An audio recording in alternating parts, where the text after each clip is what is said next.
shut up on anybody. I really wouldn't prefer that to get me going, but I mean, it just happens. And we always talk about, if you get hit, it's about how you get back up and how you finish. So that's my whole mindset for the rest of the game. Finish, make up for it. So what do you see, feel, think in the seconds after that? I think my first immediate reaction was just breathe. It's kind of hard. He knocked the breath out of me. And my initial reaction was just breathe. The docs figure out, if there's anything worse. So that was just my main focus down on the ground, man. Just breathe, catch your breath, breathe. Coach Patterson said that in the summer you identified in the spring practices that you weren't the fastest guy, that maybe you needed to drop a little weight and whatnot. Just talk a little bit about that journey. It's a long journey. You come to an offense that, spread offense, fast-paced offense. So you have to, change your mindset of how you prepare and how you get ready for a game and practice. And I took that upon myself to lose weight. It's hard deal, but I got it done. And I don't have the greatest speed, so I got to make up for it somehow. So that's just my plan going into every game. Just make every catch that you can make. The ones that you don't, shake back and, get it going. Do you feel like you guys just wore down SMU in that second half and you outscored them 27-0 after leading just 6-3 at halftime?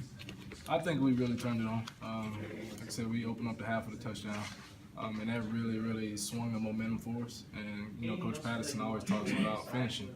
Doesn't matter how you start. We didn't have the greatest start, but we finished well, and that's our focus going into every game. Score one more point in the opposing team. So I think that momentum really did swing us and get us going. Speaking of momentum, what kind of momentum does this team now have going into their first conference game against Oklahoma next week? I think the momentum is high. We got to do a great job of preparing this week. Oklahoma had a bye week, so they have 2 weeks to get ready for us, and we have to be ready, geared, and go to make it happen. This one is just as big as the one we just played. In the grand scheme of things, it's only one day, but how big is that Saturday tomorrow being off? Man, man. I mean, just to be off Saturdays is refreshing, especially after the win. That's kind of something Coach Patterson mentioned earlier in pregame meal is, you Saturday be a lot better if you win. And that was the attitude the guys take. And I think as a team, we're going to really, recover, get ourselves back together.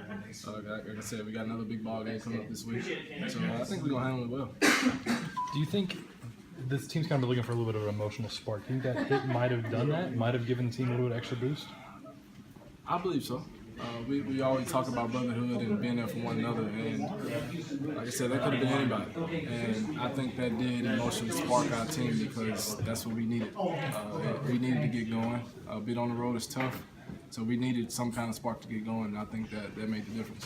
What do the guys say to you on the sideline or somebody, or what are they allowed to say? I don't know if they're checking you for concussion and stuff, or what do they say? Can they say anything? How do they react? They just made sure I was okay, because like I said, that's tough. That's a tough hit. A lot of guys don't take that too well. Thank God for bringing me through it. But a lot of guys don't take that too well. And as a teammate, you just want to make sure the guy's okay. And the touchdown's the best way to get revenge, if you will, right? Not necessarily revenge, but that touchdown's a huge way to get back at him. Absolutely. Like I mentioned earlier, it's just about how you finish. That was my mindset coming in the second half. Hey, that was it. His first half, he hits you well. Shake back, finish hard, finish strong. And that's what we did as a team. We really did finish. And you kept going over the middle too. Was there no second hesitation at all on those? No, you can't. You can't have that hesitation as a receiver. You gotta, like I said, you gotta catch all balls thrown your way. And like I said, I thank Kenny for trusting me enough to put it there. And like I said, he did his job, so I have to do mine and fulfill the other end of it. So, growing across the middle, it's not the ideal situation, but you got to do what you got to do for your team. Let me do one last one. Walk us through that 75-yard touchdown catch. You made a joke about your speed earlier, but it didn't look like it was lacking on that. Second half, we always talk about finishing, and we need a spark. We got to get going. And Coach Meacham, on the sideline, said, "Hey, we're gonna run this play." He's like, "If you get it, take it to the house." And that was my attitude. The ball comes to me, take it to the house, and Kenny gave a perfect throw. Offensive line did a great job of holding up, giving us a good pass off, and like I said, I just had to finish my deal. And take it to the house. Why not? Thanks, John. You got it.